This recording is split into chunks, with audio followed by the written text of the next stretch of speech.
Everything's gonna change when the Fire Nation attacks, folks. We're gonna be doing some live J Villain reaction.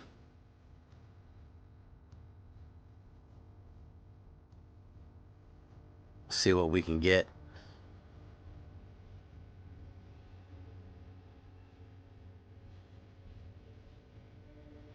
See what pops up. 10 seconds. We're gonna see if Avatar is good. I think this is gonna be a good one. I'm actually starting to get hyped for this, for real. Here we go, folks. Let's get into it. Hello, Dante Bosco here. As the voice of Zuko on Avatar The Last Airbender, I'm excited to share with you that the Avatar is coming to Magic the Gathering. This new card set captures all your favorite elements from the iconic show.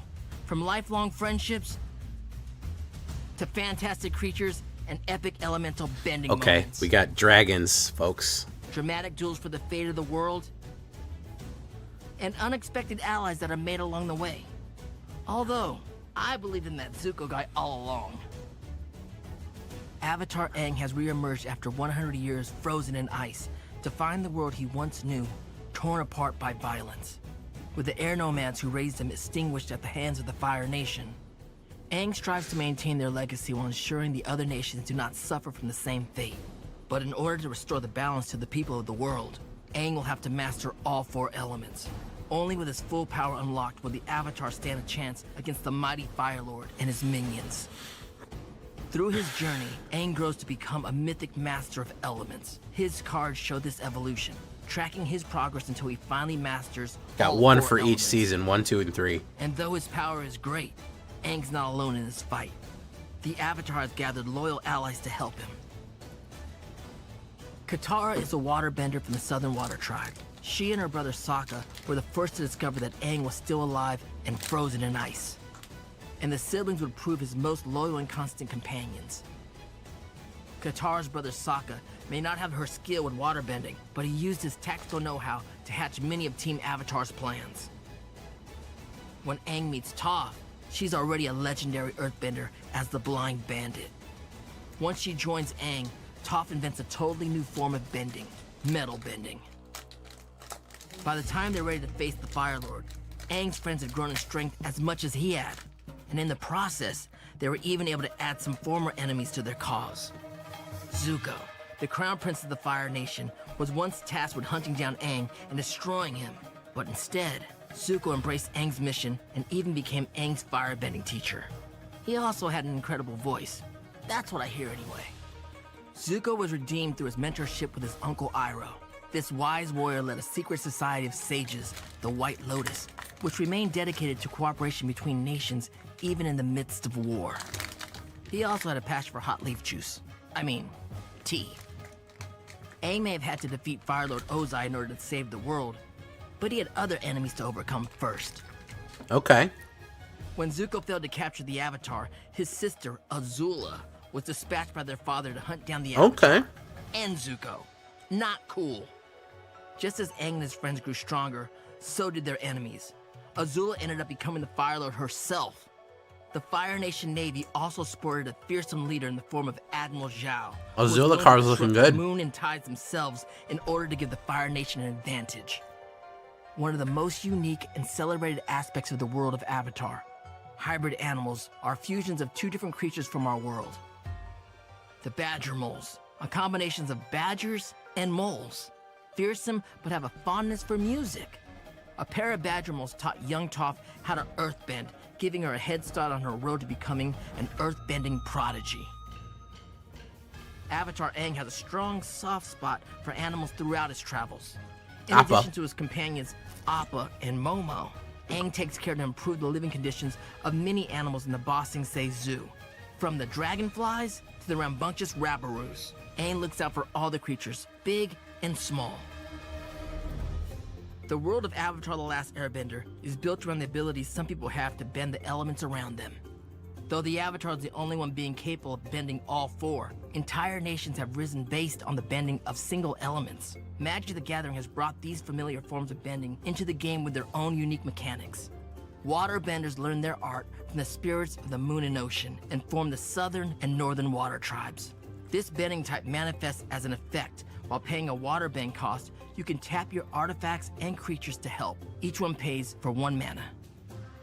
Earthbending, pioneered by the Badger Moles, is the natural element of the Earth Kingdom. It allows you to use the land itself. In the game, the earthbending mechanic enables you to turn a land you control into a 0/0 creature with haste while keeping it as a land. You then put X+1/+1 counters on it, where X is the earthbending value. When that creature dies or is exiled, return the land to the battlefield tapped. Fire is the element of passion and life, but it can also be incredibly destructive, as shown by the danger posed by the Fire Nation. Whenever a creature with Okay, firebending attacks, prowess add monk red right mana there. for the firebending value. That's This mana absolutely going to lasts see until play. the end of combat.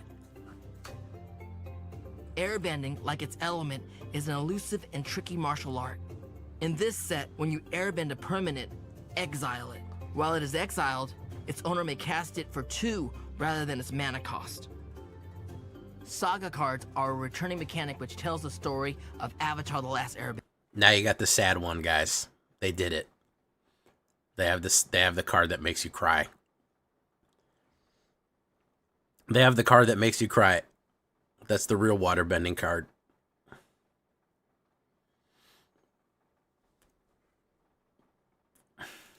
The mighty waterbender Karuk. Avatar Aang was also able to draw on assistance from his friends and people from other nations in his fight against the Fire Lord. Celebrating this, the Last Airbender set returns the ally creature set. I'm actually, this phone With feels this like it fits pretty well. empower your This set allies. seems pretty For good. each player you deal combat damage to, draw a card. Avatar Aang and his friends were also forced to learn many hard lessons over the course of their journey. Lesson is a returning spell subtype down on instants and sorceries. With this card, you can weaken one creature or buff another. Or you may choose to do both. This set also has many art and frame treatments, showing off the unique style of the world of Avatar: The Last Airbender. Borderless Field Notes cards allows you to appreciate the creatures of Avatar, from the mighty dragons to the little badger mole cubs. Meanwhile, borderless battle pose cards highlight the martial fury of these benders. And things are taken one step further with the neon ink borderless battle pose. Zuko has never looked so fearsome. This one makes sense. It's fantastic. It's got There elements. are also borderless elemental frame cards, highlighting the element of each character. The borderless double-faced saga cards shine a spotlight on both sides of these cards, giving you twice the opportunity to admire these moments from Avatar. This card type also includes Avatar Aang in a borderless raised foil, with art from one of the creators of Avatar, Brian Konietzko himself. Borderless source material cards reprint actual frames of Avatar: The Last Airbender on the card itself. Here, Tui and Law, the spirits of the moon and ocean, are reprinted on a Mystic Remora card. Or a close-up of Ozai. He literally burned Zuko's face to teach him a lesson. Talk about a cruel tutor. These cards let you appreciate moments from the show as they actually happened. From the first meeting of Aang and his trusty air bison Appa, to the very first glimpse of Aang himself. For those familiar with the world of Avatar who are hoping to get into magic, look no further. The beginner box has everything you need to play.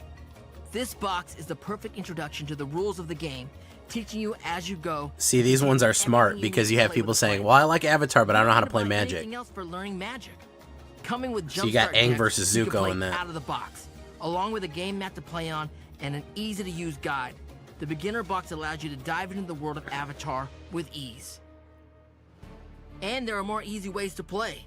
The Jumpstart packs cabbages. allow you to select any two of these 61 unique packs to open. By mixing your two packs together, you can create a ready-to-play deck with one of 46 mixed themes. Tanuki fam, how you That's doing? a lot of options.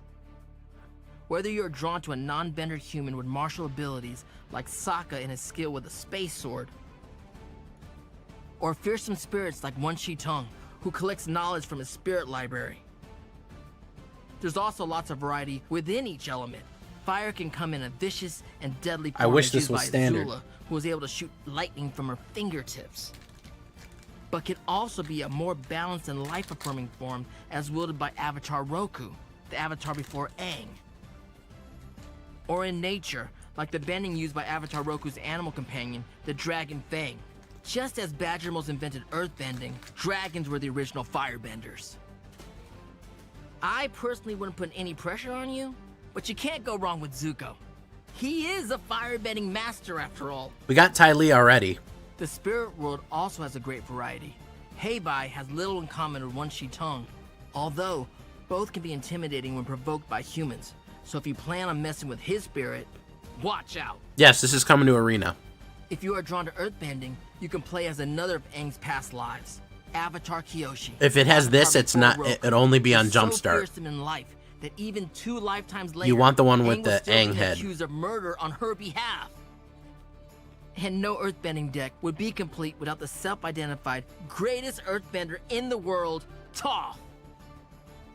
The Jumpstart packs also include reprints of existing cards remade in the Avatar style. There aren't any dedicated commander decks for the Last Airbender set.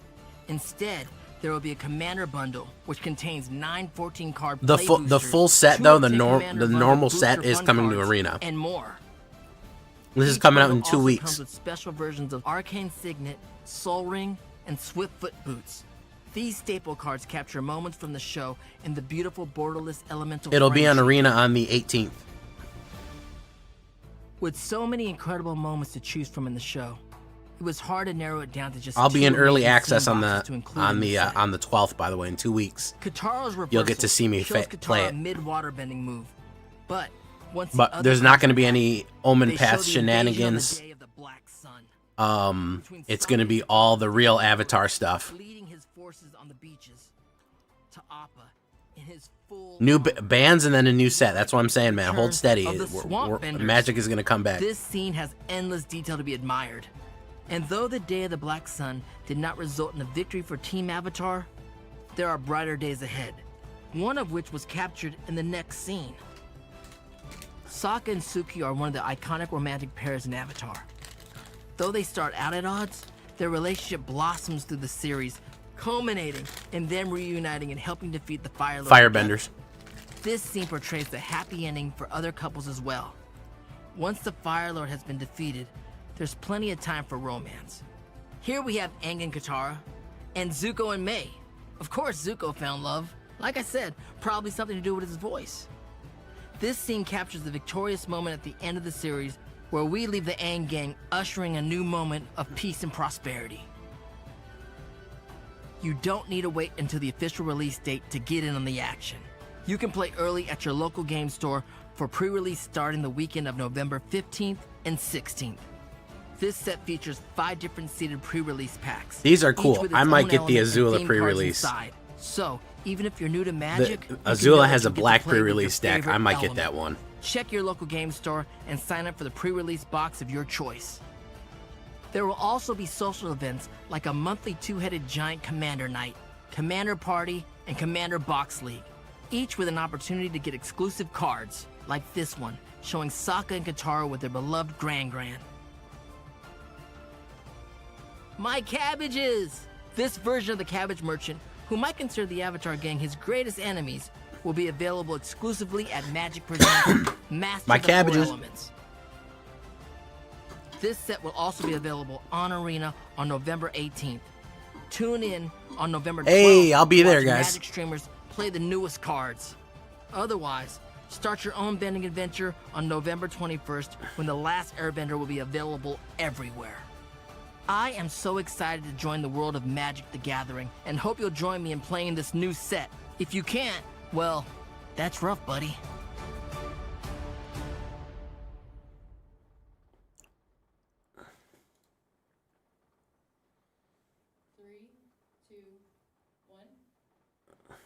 And that was our debut for Avatar: The Last Airbender, but we're sticking around for a little bit longer. We hope you are too.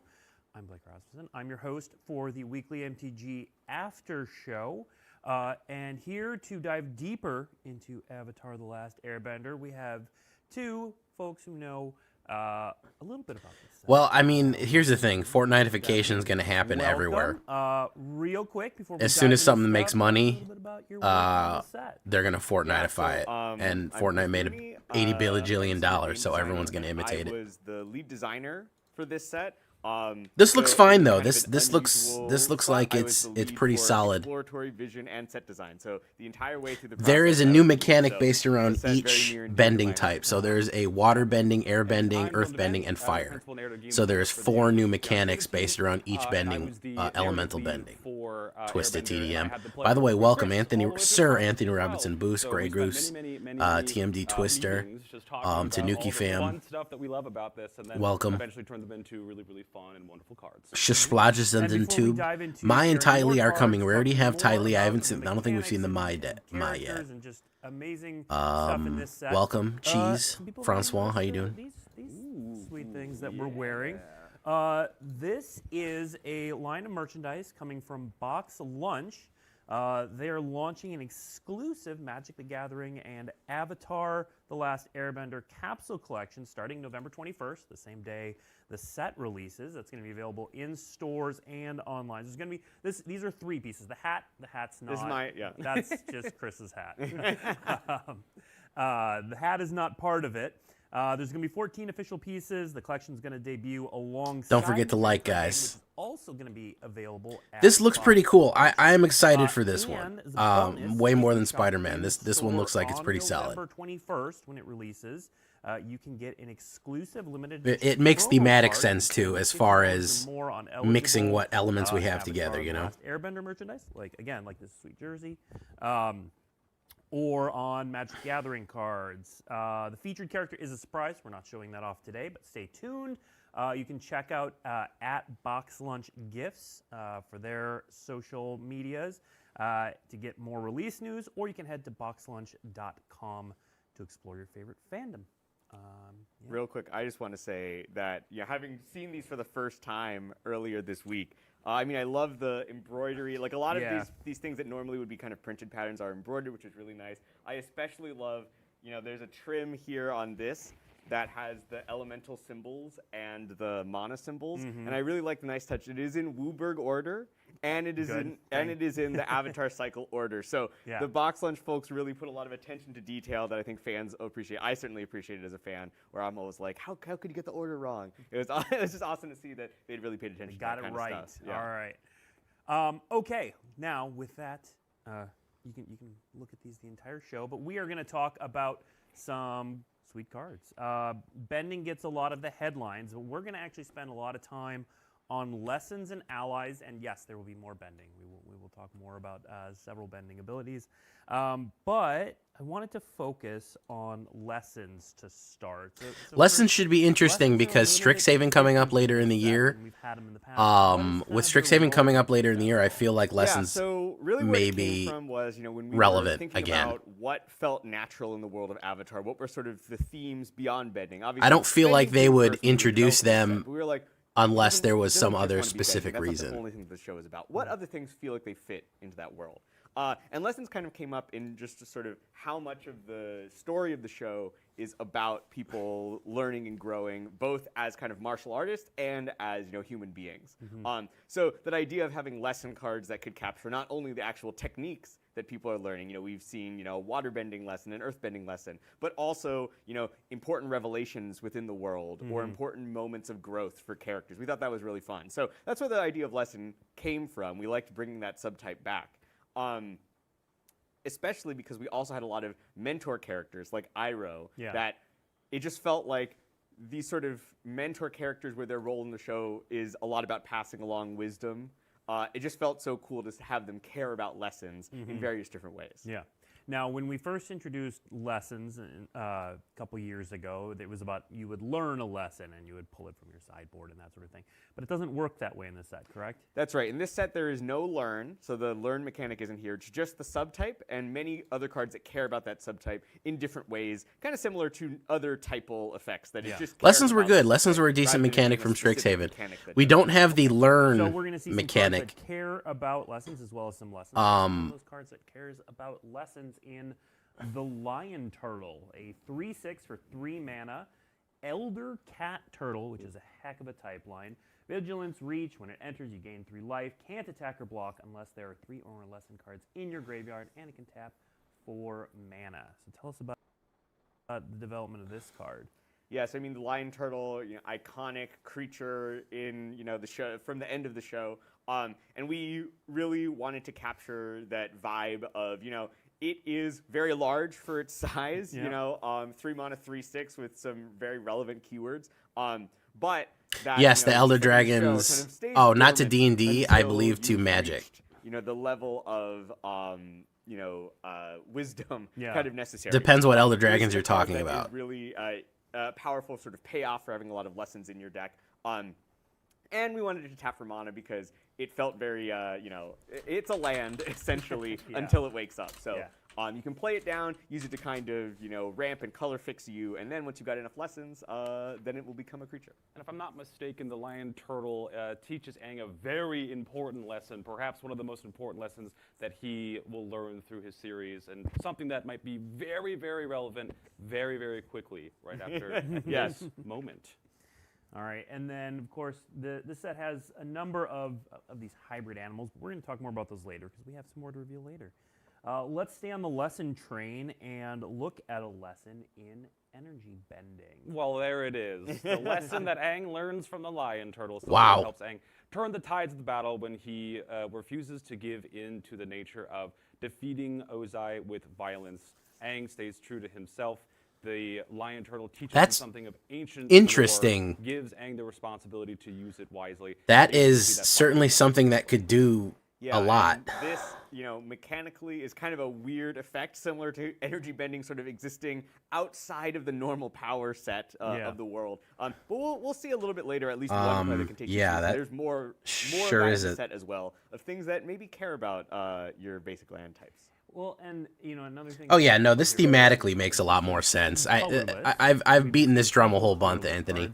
What was the thinking? Using magic and powers and throwing fire and lightning really and shit. make That's sure that magic there were shit. enough, Swinging from lessons buildings in Manhattan doesn't available for thematically everyone, make for sense. different players to be able to play them in their decks. So in a similar fashion to original Strixhaven, there are a number of colorless instants and sorceries with the lesson subtype to up the density to help make sure that there's enough going around in draft, but also to capture some of the moments that, like this one, are kind of a little bit outside of the typical colors and more of a kind of generic, like all-encompassing type of lesson. All right, well, let's take a look at another lesson. This was a hard-learned lesson, Zuko's Exile. So this is a lesson that's kind of capturing less of a specific technique and more of like an important moment for this character of like, Zuko becoming exiled from the Fire Nation is really the start of his journey, where he learns a lot of things, not only about himself, but also about kind of the way that his nation. I've been playing Magic a long time, man. Which eventually I've been playing. towards the end. Yeah, it's magical. That's what I'm talking about. Magical versus fantastical. It hits better. Colorless lesson. I've been playing Magic since 1994, guys. I think I have a little experience with it. Zuko's Exile, and those two kind of are the mirrored starts of our two. The two. He's literally in exile, and mechanically he gets exiled. It makes sense. It clicks. Exciting with his friends, journeying the world, and meanwhile Zuko has been cast out of his home and now has to go on a search for the Avatar. Yeah. Now, real quick, there is a question that I've seen a few times in chat, and Dylan, this might even be a question for you. So we've seen on a couple cards, its controller creates a clue instead of the investigates keyword. Why did you all go with that here? So that was both a mechanical and a flavorful thing. So we loved clues in the set. Clues Billy, how you felt doing? like a fun way of sort of capturing. There's a lot of different characters that are investigating, that are searching for the Avatar. They find clues like Katara's necklace and like Iroh's sandal that he leaves over. So there are a lot of fun ideas for clue cards. We felt that it played well with the set. But the word investigate didn't quite fit flavorfully. But the other thing is that, we make a lot of, back when we made Investigate the first time around in Shadows over Innistrad, we didn't make a lot of artifact tokens. It was a pretty novel thing. But nowadays, I really hope. I feel like they We wouldn't bring back treasure, lessons with there's Strixhaven also coming out in tokens 6 in a months. lot of sets. Without And typically, Strixhaven. we don't I know it probably won't be a necessarily primary word mechanic that. again We in just New say, Strixhaven, make that but I'm happen. sure that there's going to be So something because of to that, tie in lessons back at least again. in Like, this set decided that, hey, investigate wasn't the perfect word for us. Meanwhile, if we make it just create a clue, it lines up better with a lot of the other effects that more modern Magic players are used to seeing in various. Like, sets. I don't So think it's a that was kind of the coincidence, decision for so this set.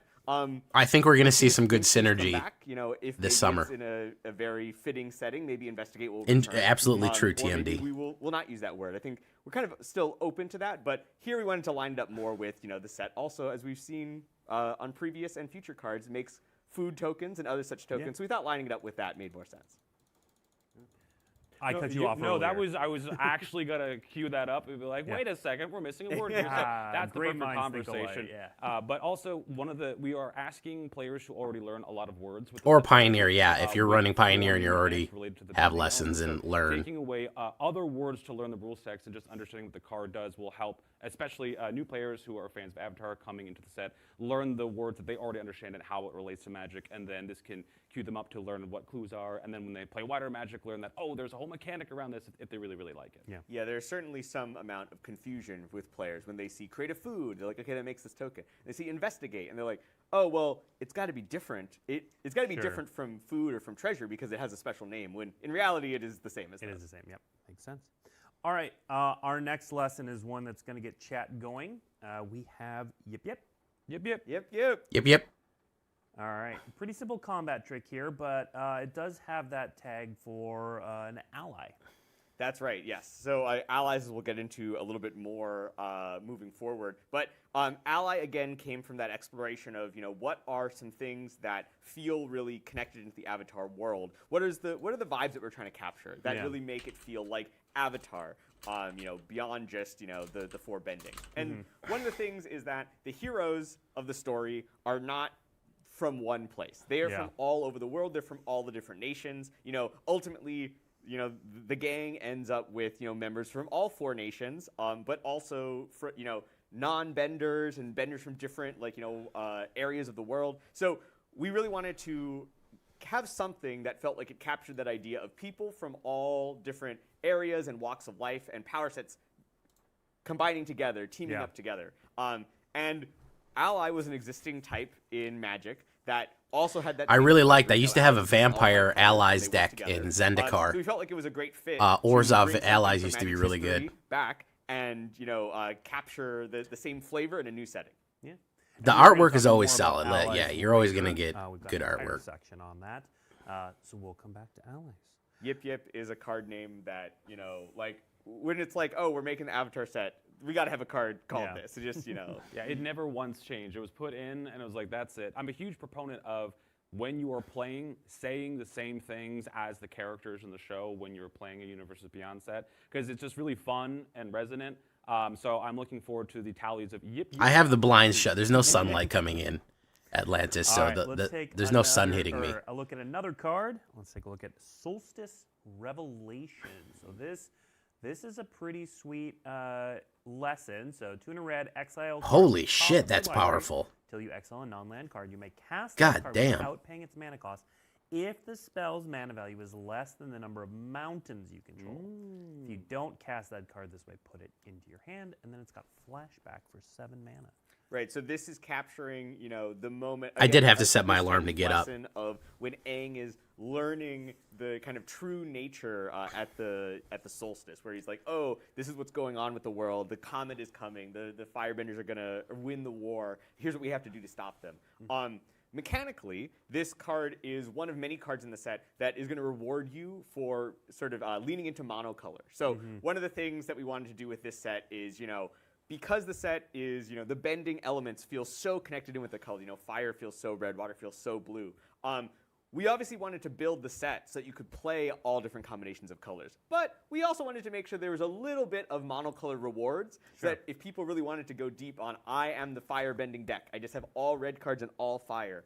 We wanted to make sure that there were cards that would reward you. Free casting off the top. This is one such card. There's one of these, an uncommon per color. Plus Instant there's one or speed two free other cards casting beyond that. And energy at bending is uncommon. an example of a card that can help you Not to bad. access multiple different monocolor rewards potentially. This is not bad. I have to see if this is going to work good. Here is a way for us to be able to showcase good gameplay, but also moments in the show where we literally quite see a flashback storytelling-wise, or Aang is learning a lesson from a previous avatar, flashing back into the life of one of his previous lives. Yeah. So again, when we get to sync up what's up, magic Jappy? mechanics to in-world moments or in meta. Yes, the comet. We already saw the comet, Anthony. I always feel like those cards are really, really strong because it makes the mechanic that the much comet, easier to explain, you play the comet, and everyone who attacks gives you 5 red mana. From one of his previous lives, and I think that really syncs up with the players. Sozin's really Comet. learning a lesson as well about Magic.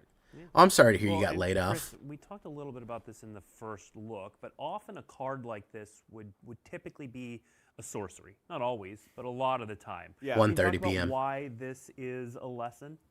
Sorry, why it's an instant? Yeah, well, I mean, it's because of firebending, of course. So your firebending creatures with firebending, when they attack, they give you mana until the end of combat. Yeah. So you really want to have activated abilities or instant speed spells to cast there. And so there's a couple of different, really high flashback costs on instants that if you have a lot of firebenders, they can empower you to cast that spell earlier or more easily than you could otherwise.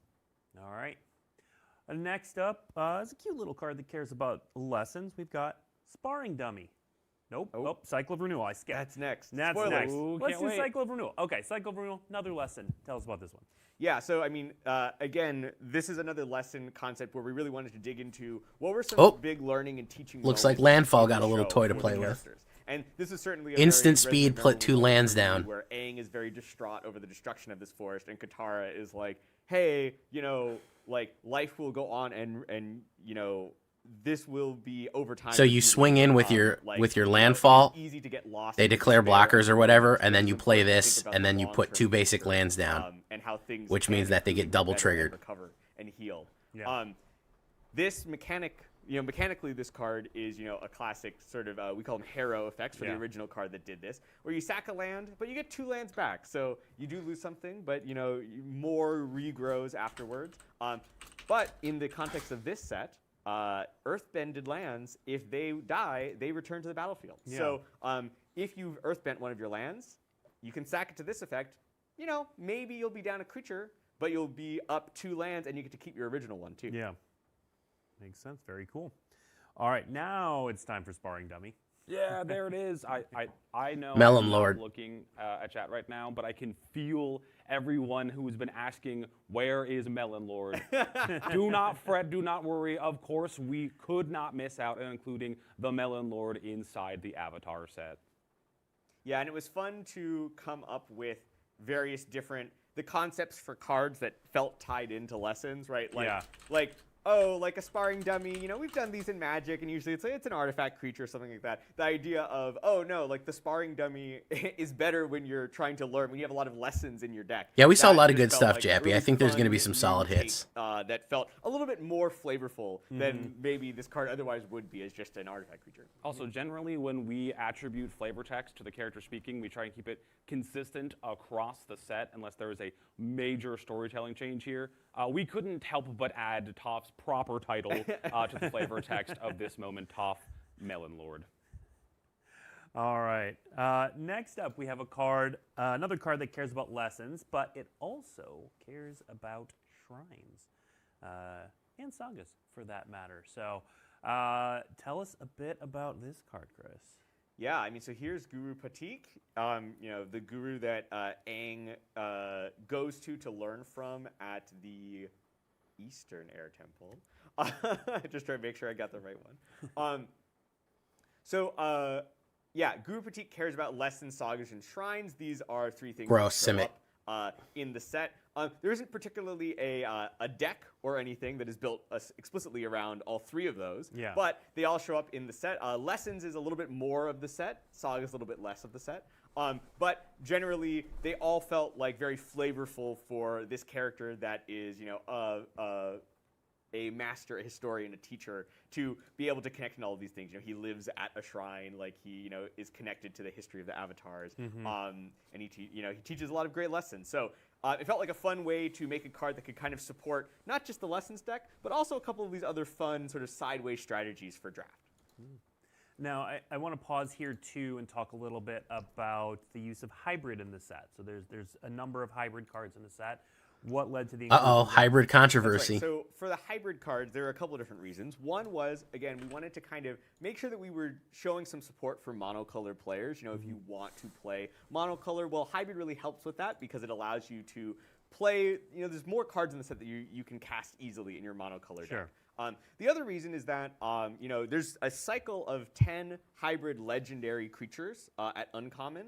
And the reason for that is that we wanted the recognizable characters to be easier for players to pick up early in draft and kind of be flexible in where they played. So, for example, with Guru Patik, for someone who maybe loves this character or is just interested in, going into this strategy, they can take this card early and maybe they'll end up, blue-green, but maybe they'll end up red-green or red-blue or, or mono-green or whatever. And so the fact that this card is hybrid really gives you a lot of flexibility in draft, as well as we'll see in other places, like, for example, in Jumpstart, where we want the packets to be monocolor so you can shuffle them together. The hybrid cards also allow us to put a lot of different cards in different packets that way. So hybrid was a really useful tool for us when designing I think the set. Aang is kind of transcended being a monk. He learned from monks, but he's the avatar first and foremost. Yeah. All right. Now we mentioned shrines on here, so of course we have to show a shrine. Let's take a look at Crescent Island Temple here. Okay, so we are getting shrines. That creatively are hitting on the different important spiritual sites throughout the world. Earlier in our previews we showed. Jappy, I thought you said Korra Omniscience, and I'm like, damn, they printed a Korra card. The thing that is cool about, or that is actually, I think it's cool, but the thing that's different about these shrines is that historically the shrines have, had a certain effect that scaled with the number of shrines you control. These do too, but in a slightly different way. Yeah. When these shrines enter, they'll Guys, have get to an 30 effect likes, based I'll on the give number away that some you subs. control, but also every subsequent shrine That's all I that ask of you. enters will also trigger that same effect. So you'll end up, for example, with this card, you'll end up with a red monk with prowess for each shrine you control before or after you play the Crescent Island Temple. And that kind of mixes up the shrine gameplay, gives it a little bit more dynamism, cares a little bit more about, which shrines you play. You're always going to get the value out of all of your shrines, but maybe what order you play them in. For example, like the white shrine puts +1/+1 counters on your creatures. So maybe you want to, play it later on and maybe play this one earlier on. There's all sorts of different things to do, but we really wanted to, we felt shrines were such a great flavor fit. Yeah. But we wanted to make sure that they were bringing something new to the table that shrines had not done previously. Yeah. Would also like to call attention to Momo here in the art. Now, I think I've said this before. Hey, what's up, but I'm Dr. going to Chaos? say it again. There is a question uttered throughout the series, throughout every book and many episodes, and it is simply, where's Momo? We took that question to heart, and we decided to figure out where did Momo go every time he disappeared if we didn't see Momo. Scattered throughout the set, we hid Momo in a variety of art and scenes and places when he's off on his own adventures. Here is a display where we can clearly see Momo in the foreground, but there are Hey, other you guys places did where it. He's hidden out in between. I taught you how to My press the mission to all button. the Avatar fans and all the players out there is to, as you open the set and play with the set, keep a list of all the areas you found Momo. Zansetsuken, Twofer, Christopher R, Black Mana, MTG, and Matt Moore. Welcome to this. Welcome to the villains. That, even though we talked about monocolor and trying to support monocolor, shrines of course go in the opposite direction. Shrines are about having all 5 colors. So we really wanted to give a lot of different styles of play within the set. Of you can play. There's obviously the classic 2 colors, but there's also a lot of 3-color legends in the set. There's the 5-color shrines, and there's the monocolor support. So really giving players a lot of different things, different directions to go, and different decks to build and stuff to chew on. Yeah. Now, I think we talked about this in the first look, if I remember correctly, but for those who didn't see it, shrines seem like such a natural fit in this set. How early did they get in the set? Was it just kind of like a slam dunk, like, yeah, Momo? Shrines? Or did it come about later? One of the things that happens in the development Hot take, of App is Magic cooler than sets Momo. is Sorry. in the early parts of design, sometimes all it takes is someone saying, hey, what about this idea? And you put it in the file, and everyone loves it, and it never leaves. So I think this one probably came from Carmen Clomperens, I think, who was just like, hey, it'd be cool? Shrines. And it was like, we designed them, we put them in the set, and even though you tweak them over time, of course, but sometimes it really is just one person having a great idea at the right time, and it just sticks with it the entire thing. I mean, honestly, that's how we came up with airbending as well. Mark Gottlieb was just like, he had never seen the show, so he had no idea. He was like, can someone explain what airbending does? And we explained it to him, and he was like, what about this mechanic? And we put it in the file, we loved it, and it never changed. So, great ideas. Some ideas take a lot of work and iteration and really stress testing. And other ideas, you just try them out once, and you're like, this is awesome. And I like Momo. I'm not saying Momo's bad. I just think that were so I like Appa better. Chris will just swing by my desk and be like, hey, we had a design meeting today, we went over this, and we want to put shrines in. And generally, when there's like a mechanical overlap with creative, I'll have like, oh, here are my thoughts, here's my feedback, here are my opinions, and it's just like, okay, yeah, that sounds sick. Like, because it is such a clear overlap with the source material, like, it is immediately apparent of like, oh yeah, that's a win, that's a success.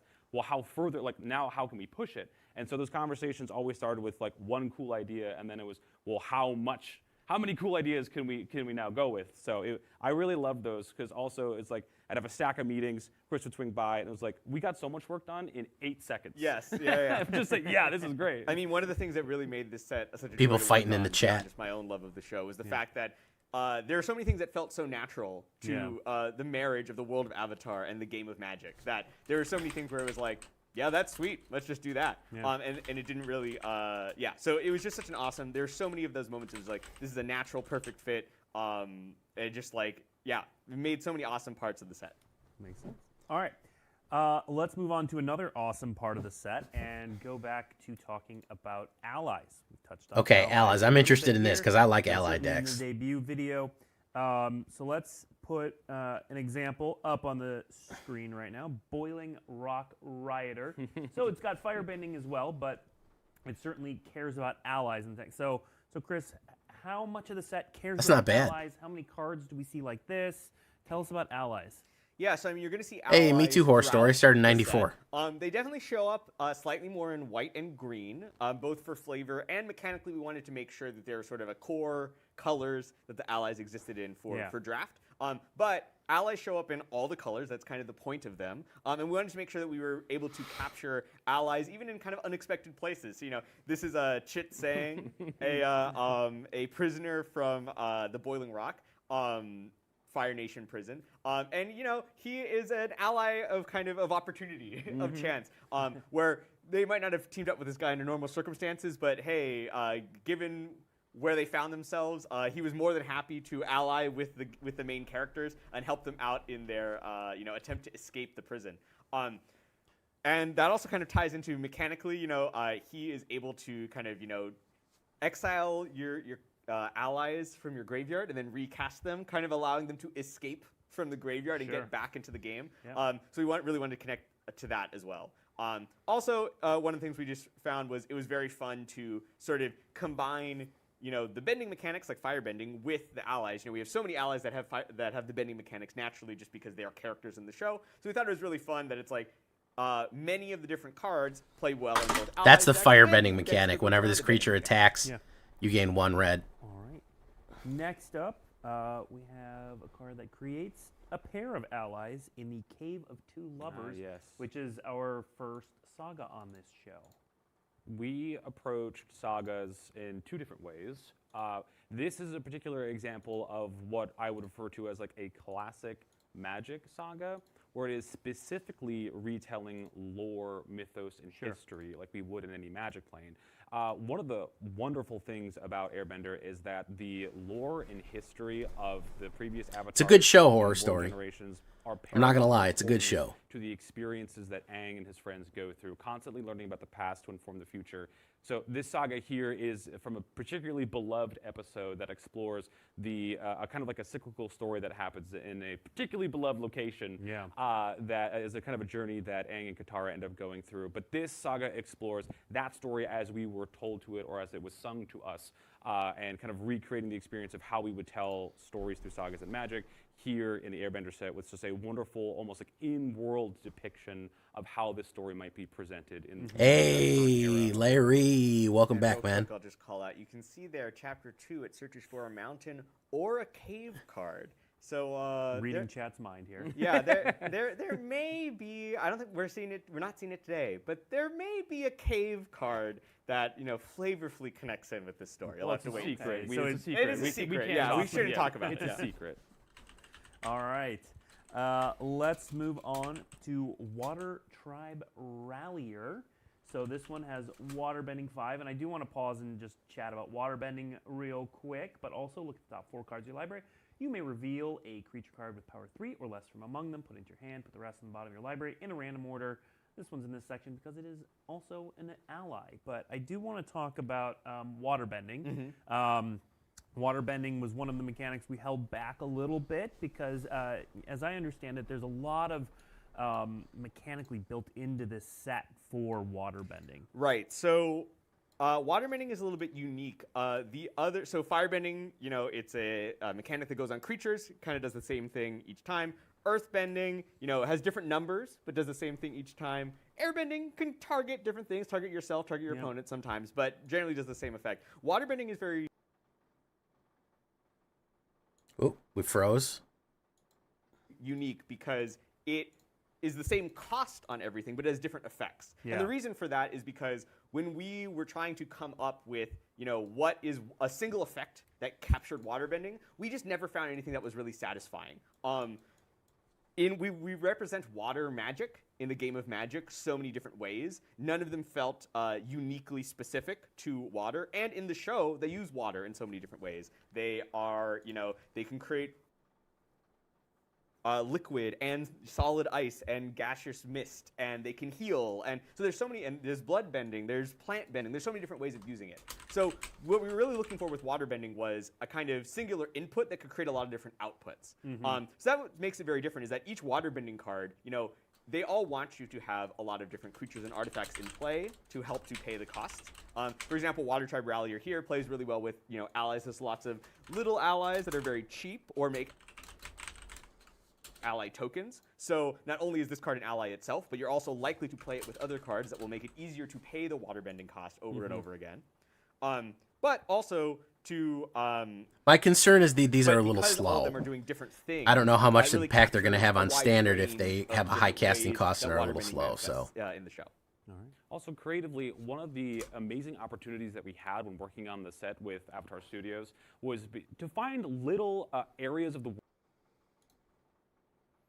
we're getting some lag to here. like +1 and explore a little bit. So if you're a fan of the show, you remember that when we go to the Northern Water Tribe or in the North Pole, most of the female waterbenders are healers. And as Katara comes in, there's a big struggle between her and Paku about the role of a waterbender. And Katara's presence there kind of shatters the societal expectations of who can waterbend in what way. And so after that, we see that later on in the series, we haven't seen any bloodbending yet. I feel like it's going to be a black card. We haven't seen it though. But we wanted to explore, after Katara left, do the other healers learn more bending combat and offensive capabilities and become a part of the wider organization? So we found areas to kind of explore and flesh out the ramifications as Team Avatar has moved throughout to see where those kind of characters might have gone, which is a really, really fun opportunity to continue to flesh out the world with our partners. Yeah, it was awesome to work with them and to discuss these little details of the world that we got to kind of expand or explore. Yeah. All right, let's move on to our next card, White Lotus Reinforcement. So this one, pretty simple. That's pretty good. Allies you control get +1/+1. Not Yeah, bad. so For an this, ally deck, that's going to be a draft a bomb. key part of the white-green ally typal deck for limited. And yeah, I think it's just sort of a classic, not every single ally cares about allies, but there are a lot that do and are going to, encourage you to be playing as many allies as you can fit into your deck. Cool. All right, now we've got a couple powerful Fire Nation cards to reveal, including Ozai the Phoenix King. Ooh-wee. Some of those booster Reanimate versions. All right, tell us about this card, Chris. Yeah, so I mean, Ozai in sort of his final boss form was definitely something we knew that we wanted to capture.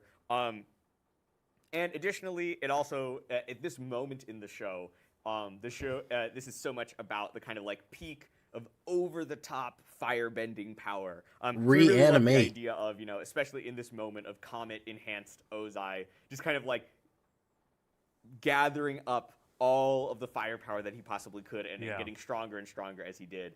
Kind of A 4-drop that can 7/7 trample with haste. Card that we saw. That we've previewed. Oh yeah, we're gonna push him. The Comet, which gives all your creatures a lot of firebending. Yeah. So just being able to pool up all your firebending, Especially if we have a lot of unspent mana, or just have it around and have him fly and be indestructible in addition to trampling and haste. Yeah, and these booster fun versions are amazing. One of the ways that we wanted to continue to depict Ozai was always a bit of distance.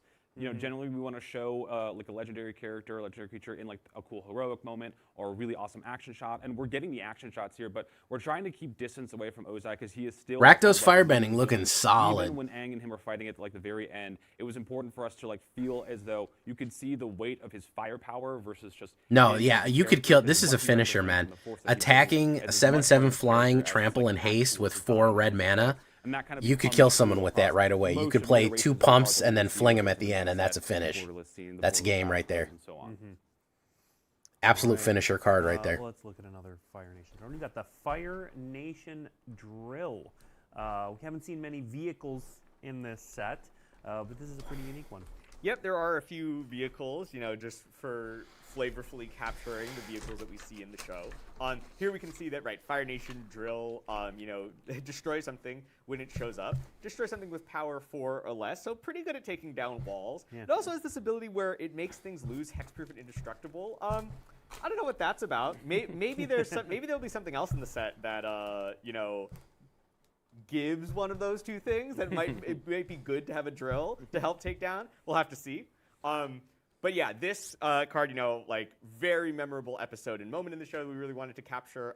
And also I want to point out the sort of, for the borderless field notes I was going to ask about that. That's normally creatures and animals. Right, so we'll see a lot of hybrid animals that have the field notes. We also kind of wanted to mix it up and add in a little bit of variation. So there's some of these, you know, a war machine, kind of large mechanical or just general like structures where we got a little bit more like blueprints or architectural with the field notes. You know, same. Oh, I didn't even realize it was black. But allows us to kind of explore different aesthetics than the kind of like you know biological, zoological type of notes.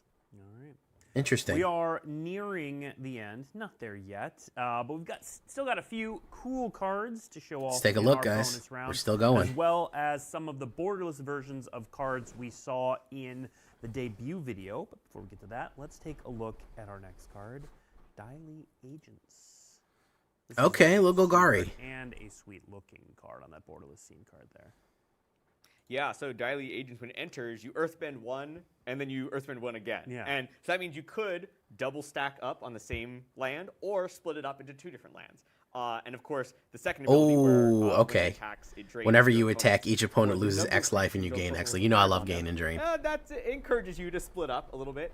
What's fun about earthbending is that if you have multiple earthbending effects, you have a lot of flexibility. Do you want to stack up on one? Do you want to spread out? Little expensive. That's my biggest issue with this guy. As a 5-drop, I don't know how useful he's going to be. But because each earthbended land is an actual land that you're giving up, there's a lot more tension. As you know, like, hey, can you afford to have 2 of your lands be creatures, or are you just going to use them for mana every turn? So, you know, it's not as effective as maybe having one larger thing. Still, I'll try to use it. Of course, cares about +1/+1 counter, so that's sort of the black. I'll try to use it. I think I could. I'm always going to try to use gain and there are drain. other ways of using Earthbending 2 to, you know, for landfall or for having a larger creature if you stack up on 1. So Earthbending is very flexible in the different ways you can use it. And I love the introduction of black mana to the Villainy. We've seen a lot of green and maybe a little bit green-red earthbending as the more like primal and more expected version of it, but the Villainy have such a specific flavor inside of Ba Sing Se when we see them, giving them black mana and then adding more to the mythos of how earthbending it has been adapted is a great way to showcase like the in-world storytelling and us for our color pie to explore a mechanic that is increasingly flexible or gains kind of new attributes when we kind of spread it out from its core color. That's right. Even though, you know, the bending mechanics are generally focused into one color. They, of course, splash out into different places based on flavor and also for gameplay. And black, of course, not having any sort of element directly tied to it is the one where we see the most of the different elements kind of like, hey, there are, you know, villains or anti-heroes in all the different nations using all the different bendings. So black is going to see a lot of the different bending mechanics showing up. Yeah. All right. We touched on it earlier, but let's talk about the hybrid animals. Let's take a look at Tiger Seal. Hey, what's up, True Yellow? And talk a bit more. I mean, this in and of itself, very cool card. Single blue mana for a 3/3 with Vigilance. But at the beginning of your upkeep, tap this creature. And then when you draw your second card each turn, untap this creature. This is an adorable little thing here. Yeah, so, you know, just a really unique part of the Avatar world is these hybrid animals. It's something that Magic itself has done past, and people always seem to love it. So it was great to return to that.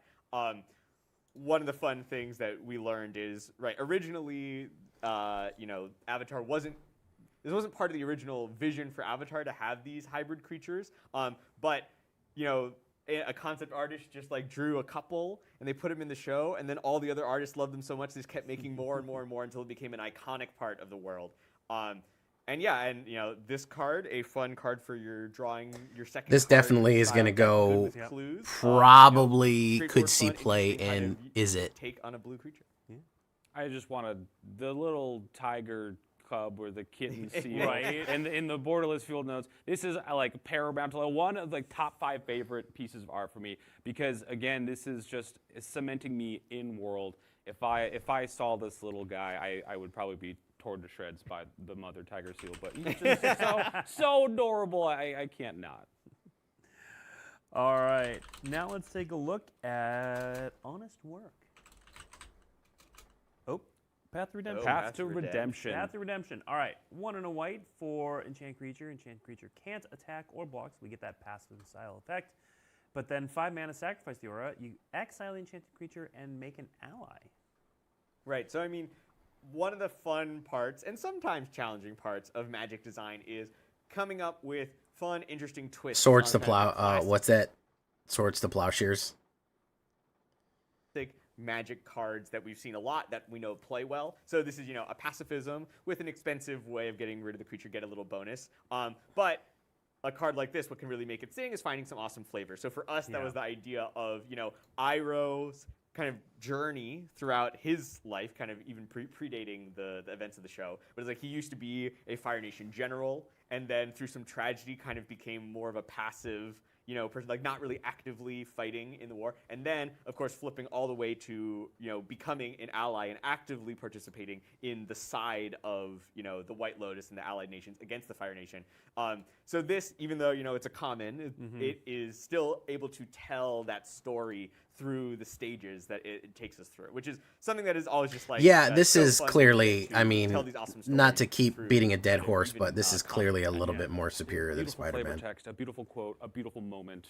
I was going to ask you about that. This is a good place to talk about the flavor text because we've seen some. This one's really fitting.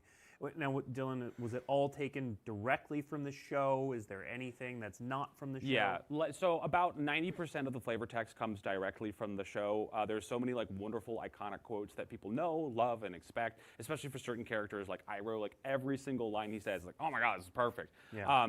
Some of the flavor text that we wrote for the set was more about like, no one talks about this animal in particular, for example, or this event that happens. We just, as viewers, watched it and understand through context what things are. So we would write new, almost like bestiary style flavor text, or add some like quips and lore that kind of fit the tone and the flavor. But whenever possible, we always started with something from the show.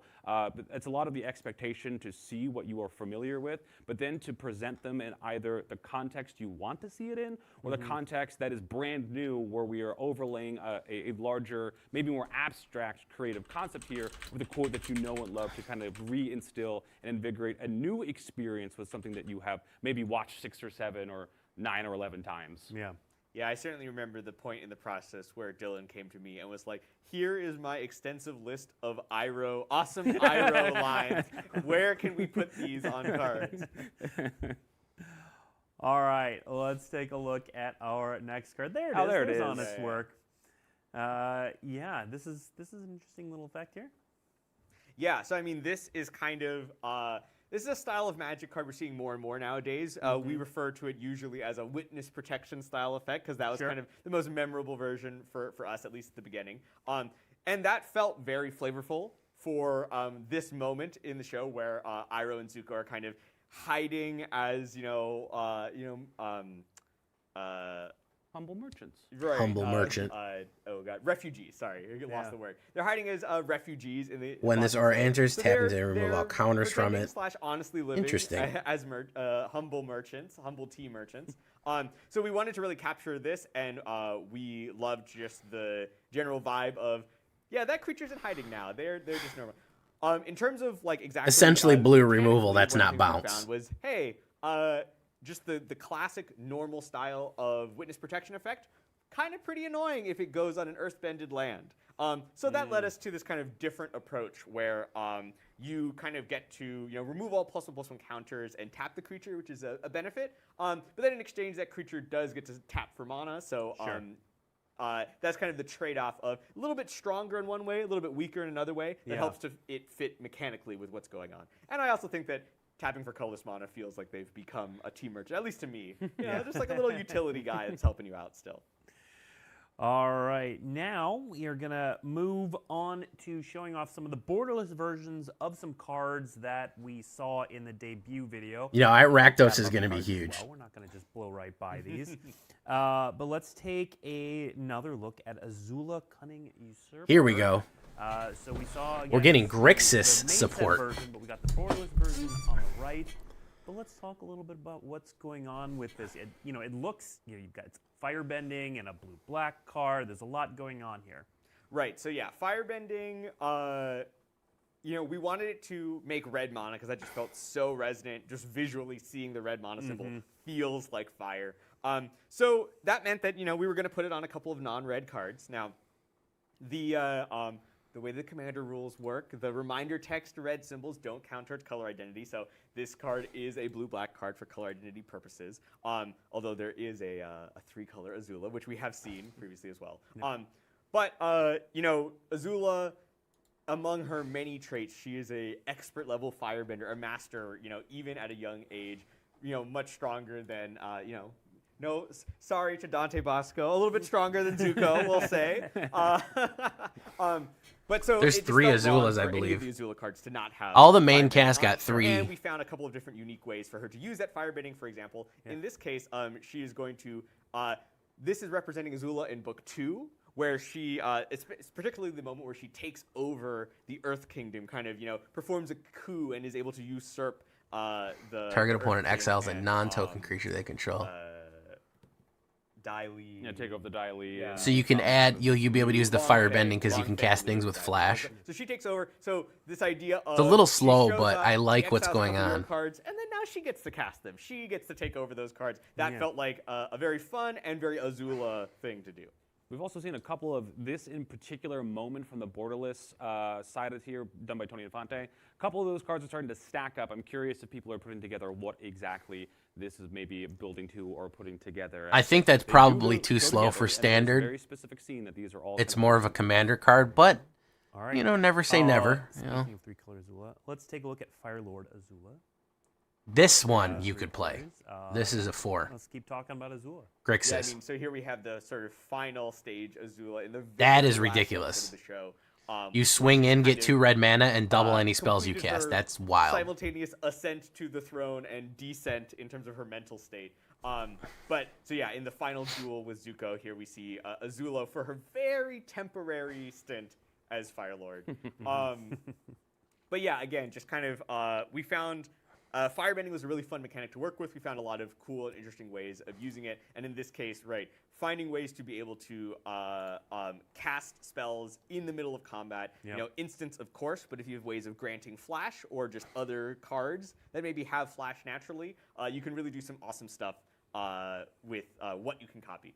Also, if you are an Avatar fan and you're playing Firelord Azula, and maybe someone who hasn't watched the series yet reads the flavor text and goes, "Oh, what a nice sister.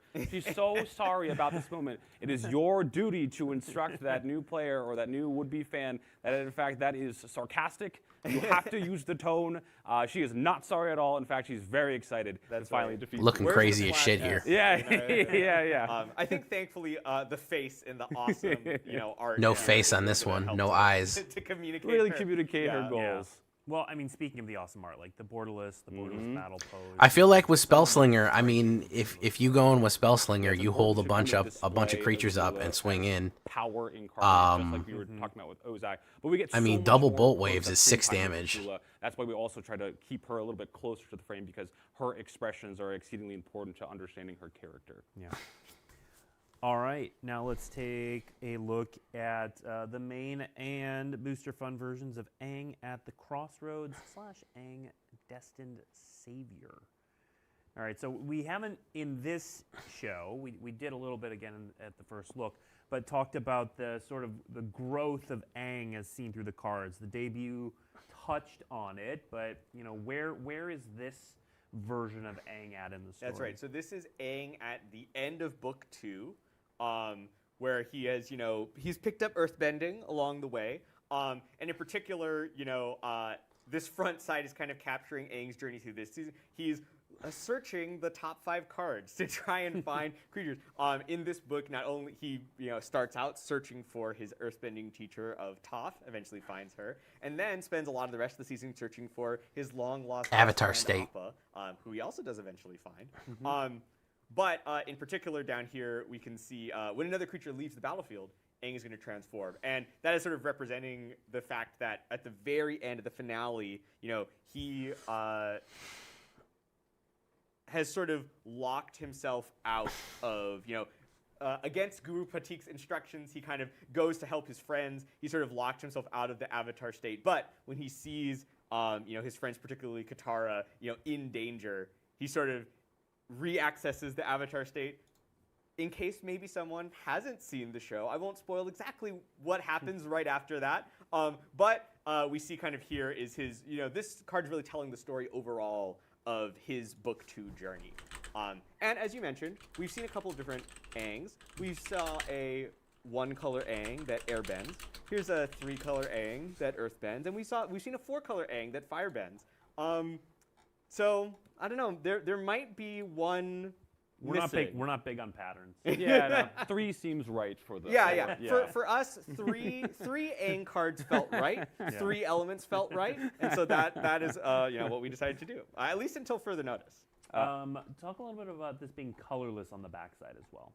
Yeah, so one of the things that, to me, and this is honestly something that just came from my own wishes, which was that basically I felt that it was really important that the Avatar state, so the backsides of all the Aangs represent him really entering into that full-on Avatar state moment. And so to me, I felt like, you know, kind of at that point is when the Avatar sort of transcends kind of being just like, so you can even see that, right, like he's a human avatar on the front. He's just an avatar on the back, and he goes from being many colored to being no colored. And the idea of the Avatar state being this spiritual transcendence that goes beyond color, goes So beyond, we saw you know, one Suki, yeah, human we saw form, one green and really Suki, enters into Anthony this Scott. brand new echelon. If you check the power, Discord, I think importance, Tanuki is and posting them mystic, as fast as possible. yeah, mystic importance. To me, it felt like it was a really cool way of just upping the ante. And you know, we saw this not only on the Aang cards, but also on the we've seen one double-faced saga, which has Avatar Kuruk on the back, and Kuruk is also colorless on the back. Yeah. So that's kind of a through line of the. Oh, I don't know if we saw her card. I think we saw are art always of her. colorless, that not only I don't know if we is saw a that card, but we feeling saw that art they've- of Suki they've gone without above seeing and her beyond card. what they, you know, the kind of standard way for them to work, but they also all get to have really cool bleed through art on the back. That even in the main set, you get to see kind of art that extends beyond the normal frame. All right, one final card to look at. A last card, you may.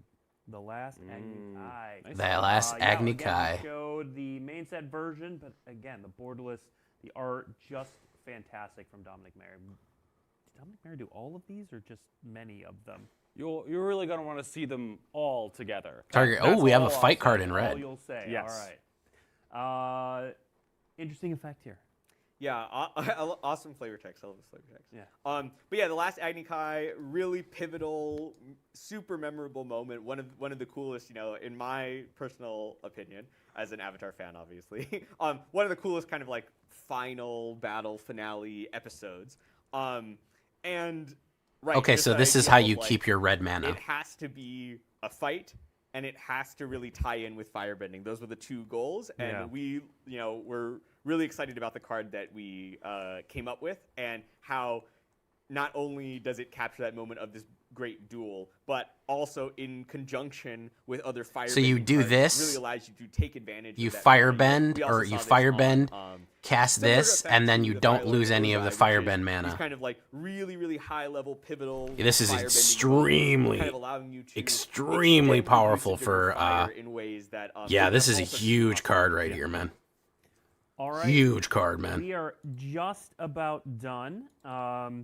We do have a couple other things, just some small things, but that's what we have for the Hey, what's up, main Whitefire? sets. Is there anything you want to land on? Anything you're excited about for people to discover during preview season? I'm not excited at all, really. No, I'm excited about everything. Obviously, it's too much to. Well, if you use Sozin's Comet, everyone So attacking really gets just, 5 red mana. There's still a lot of things that people are asking me, like, oh, are we going to see this? Are we going to see that? We tried to get basically everything that we could. One of the awesome parts of Avatar is that, with 3 seasons of television, there's a lot of material to dig into, but not so much that we had to leave a lot out. So I think that fans are mostly going to be able to see a lot of the things that they want to see, and I'm hoping that we got everyone's favorites in there in some way. Yeah. I have expressed what I need to know. Momo. Find Momo. I want to hear. I want to see your collections of if you found all the Momos. I'll be checking your math. Yeah. All right. Before we go, we're not going to show off much from. A lot of sets have secret layers associated with them. This set's no different. We're not going to show off a ton, but we did think this one secret layer was worth showing off to all of you Avatar fans. So let's just throw up all my cabbages. There it is. Uh, Can I tell you what? Writing the flavor text for this, brutal. Just trying to capture the emotional catharsis or the emotional strains. We really had to dig deep and really feel like what would happen if I lost my cabbage cart. And I think it manifested. I think it did. Anguished Unmaking there is. Oh, the cabbage cycle. No, these are fantastic. We'll have more information about the various secret layer drops associated with this. Listen, we're going to be in early access That was for on 2 days. purpose We're going to for be in you. early access. Everyone else I gets want you to it. Why remember can't I do Wednesday the 12th and And the before we 13th. go, if Pretty much you all are day interested Wednesday. in learning more about So, the set, November, seeing Wednesday more, the we, of 12th. course, have Lock it our in. Ambassadors lined up, so let's put them up on the screen. So They did these not are include gonna me. be the content creators creating some amazing ambassador content for you throughout the Avatar The Last Airbender season for us. You can always search hashtag MTG Ambassador on your favorite social media platform to find what any of these amazing folks are up to. So start looking for them soon. All right, that is all we have today. Thank you for tuning in. Previews are going to continue this week and next week, leading into the pre-release coming the weekend of November 15th, followed by the global release on November 21st. So stay tuned. Next week, we're going to be talking Jumpstart. We're going to be just revealing all of it and talking about all of it. So please come see us next week. Until then, see you next week. Well, we're ready to go, guys. Again, early access for Villainy is going to be, as far as we know, it's going to be Wednesday the 12th. I'm going to do like probably a 4 or 5 hour day stream and a 4 or 5 hour night stream. So yeah, we're going to be, we'll be live during the day. We'll be live on YouTube. At night, we'll be live on YouTube and Twitch on the Wednesday the 12th. Maybe if we do a little bit more Thursday morning, we might do a little bit bonus stream Thursday morning. That could be also something that we do maybe from like 11 to 1 on Thursday. But yeah, the 12th and the 13th is going to be early access. We're going to be releasing on the 18th. We're going to do an all day release stream on the 18th. It's going to be pretty big. Don't forget we have bans and restricted announcements on the 10th. Stay tuned for that. We're going to have a lot of good stuff there. And of course, stay tuned later for a deck video. If you haven't seen it, we have a deck video coming out later today. Don't worry, there's Rakdos deck coming out. There's still more decks coming. Thank you for the support, everyone. If you haven't seen the recent deck, check that one out right there. It's very good and it needs likes. It desperately needs your likes. Yeah. So we were getting out of here, guys. Thank you so much for coming. I really appreciate you stopping by for the reveal. Looks like some solid stuff we got going on here. I'm happy about it. I hope you're enjoying it too. And we'll see you tonight, folks. Adios and farewell.